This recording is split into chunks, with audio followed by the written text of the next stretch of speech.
मैं यूजी पाटिल, काशीबाई उखाजी कोल्हे विद्यालय जलगांव, आपको सुनाता हूँ 7वीं कक्षा की कवि नरेंद्र गोयल लिखित कविता बंदर का धंधा। हाथ लगा बंदर के एक दिन टूटा फूटा आला, झट बंदर ने पेड़ के नीचे कुर्सी में जला डाला। हाथ लगा बंदर के एक दिन टूटा फूटा आला, झट बंदर ने पेड़ के नीचे कुर्सी में जला डाला। भालू आकर बोला मुझको खांसी और जुकाम, बंदर बोला तुलसी पत्ते पीपल की जड़ थाम। पानी में तुम इन्हें उबालो सुबह शाम को लेना, खांसी जब छू मंतर हो ये फीस तभी तुम देना।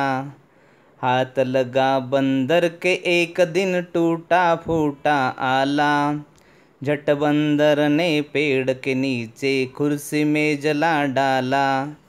बिल्ली बोली मुझको आया 104 बुखार, मैं शिकार पर कैसे जाऊँ जल्दी इसे उतार।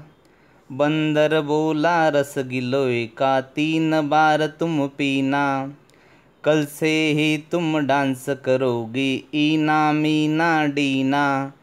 हाथ लगा बंदर के एक दिन टूटा फूटा आला, झट बंदर ने पेड़ के नीचे कुर्सी में जला डाला।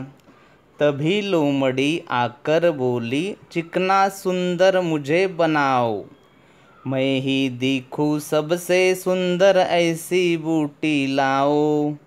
बंदर बोला घी कुंवार तुम दोनों समय लगाओ, चमकेगा कुंदन सा चेहरा फीस मुझे दे जाओ। चल निकला बंदर का धंधा वह मौज मनाता, अच्छी अच्छी जड़ी बूटियाँ जंगल से वह लाता। हाथ लगा बंदर के एक दिन टूटा फूटा आला, झट बंदर ने पेड़ के नीचे कुर्सी में जला डाला। मैं यूजी पाटिल, काशीबाई